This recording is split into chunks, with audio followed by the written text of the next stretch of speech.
Za študij religijskih in teoloških študijev sem se odločil zato, ker me že od nekdaj zanima svetopismo in številne druge religije.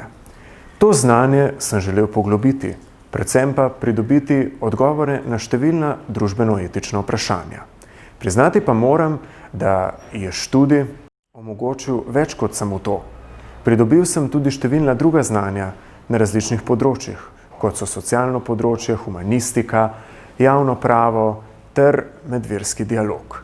Posebno sem pridobil veliko veščin na socialnem področju in komunikaciji ter delu z ljudmi. Študij sam je izjemno aktualen tudi za sedanji trg dela, saj odpira številne nove razsežnosti na številnih področjih, ki so izjemno uporabna za nas vse.